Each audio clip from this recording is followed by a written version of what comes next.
First hard frost of the year came in the night and killed the radiator with it. No rain on the glass tonight, just my own breath fogging the pane and freezing there, so a man could write his name in it if he had one worth writing. She was already in the chair when I came up the stairs, plain coat, chapped hands folded in her lap. Not trouble in a doorway. Trouble doesn't sit that still. "You've been waiting a while, miss." Door was open, the heat wasn't. "I'd offer you a drink to warm up, but you don't look like the kind who takes one. What's your name, and what's it doing in my office at this hour?" You already know my family, mister. You just don't know my face. I saw yours, though, down at the relief window, the day they read the list. You were standing at the counter when the clerk got to our name and put a red flag on it. The pharaohs ahead of us kept their room. We got the stamp that means nothing. I knew the tray. I'd watched one name walk out clean and the one right below it walk out with nothing, and I told myself the arithmetic wasn't mine. Sitting across from what the arithmetic bought, I found I couldn't sell myself that twice. My father's gone to pieces. Won't leave the bed, won't eat, just stares at the ceiling like the answer's up there. The marshals come Friday. And there's a man who says he can keep the room for us. He didn't ask for money. I know what he did ask for, and I'm not going to say it out loud in a cold room to a stranger. I came here first. I want another road. If there is one. There might be. It won't be quick and it won't be pretty. And I'll tell you plain, miss, there's no money in your family for a man like me, so this one's on the house, which means I'm the fool in the transaction. Go home. Sit with your father. Don't answer that man's door before I come find you." She thanked me and went down the stairs into the frost, steady as she'd come. And I stood there breathing on the glass, knowing the truth of it. She hadn't walked up here to ask me whether to take the man's offer. She'd walked up here already half decided to take it, and the only thing she wanted from me was a reason not to. That's a heavier case than any bank could pay for. I took it anyway.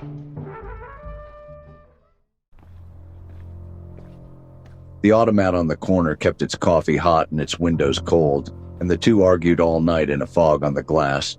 I found Flynn of the Chronicle in the back, hat pushed off his forehead, a nickel's worth of coffee going gray in front of him. A man who owes you his family's roof twice over doesn't make you wait. He'd already found me a chair. "Sit down before you fall down, you look terrible. I ran the girl's marker like you asked. That back rent of hers didn't go to any landlord. It got bought up quiet, and the paper walks straight into the blue room. Marchetti's back room lends to the ones nobody else will touch." Bought debt, so somebody wanted her owing, not paid up. What clears a marker like that? Cash clears it. You got that kind of cash? Because the only other thing that clears it is the arrangement she was already offered, the one she came to you to get out of. That's the whole trick. They don't want the money. They never wanted the money. Cash. There's exactly one drawer in this city where a marker to the blue room comes clean and no questions right along with it, and I've spent 26 cases not opening it. Frankie Slim would have laughed himself sick. He sold everything he had and still died broke under the L. I keep the one thing I never spend, and here it was, the only clean road out. And listen, a man going around asking who lends to desperate women, that man gets his name written down somewhere he won't like. I already asked twice for you. Don't make it a third. There's more. The marker closes when her arrangement does. That's days, not weeks. Days, not weeks. The one road out of this ran through the one thing I'd sworn I'd never spend, and the clock on the door was already short enough that spending it might not matter. I finished Flynn's cold coffee for him. It tasted like the harbor at low tide, and it didn't help.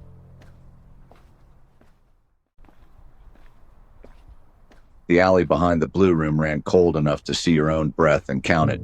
Jazz came leaking through the brick, muffled, like the room was keeping the warm part for people who paid. She was standing at the service door with her collar up and her hands cracked red, and she wasn't the kind of trouble that comes wrapped in perfume. She was the kind that just tells you the truth and lets it land. "Miss Renner, don't go in yet. I've got enough here to cover the marker, and a man inside owes me a favor he's been ducking for a year. 3 days. Maybe more. You don't have to do this tonight." Put it away. I can see it's not a role you can spare, and I'm not going to be the reason a decent man goes short.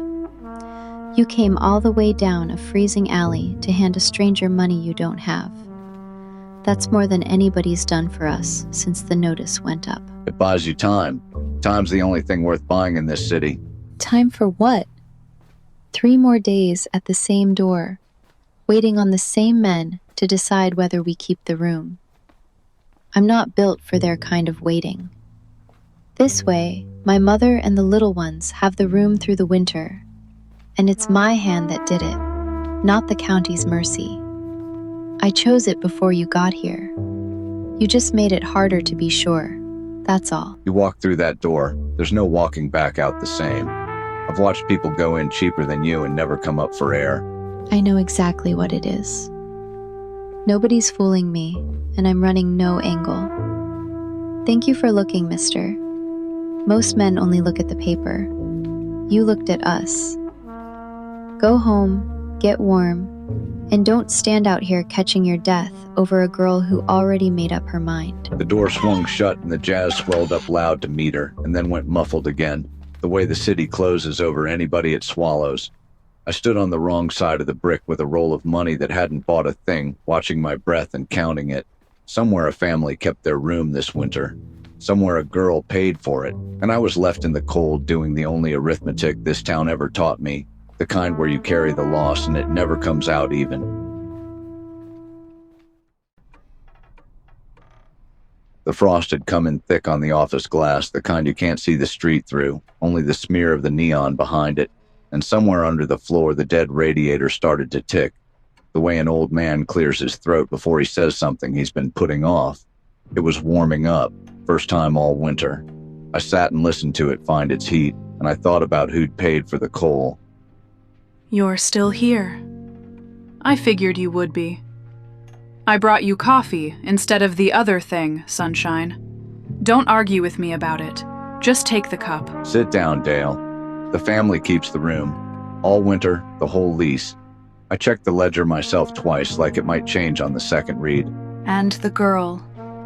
She asked you for another way out. A door that wasn't that one. There wasn't one. She knew it before I did. Her name's in the Blue Room's book now.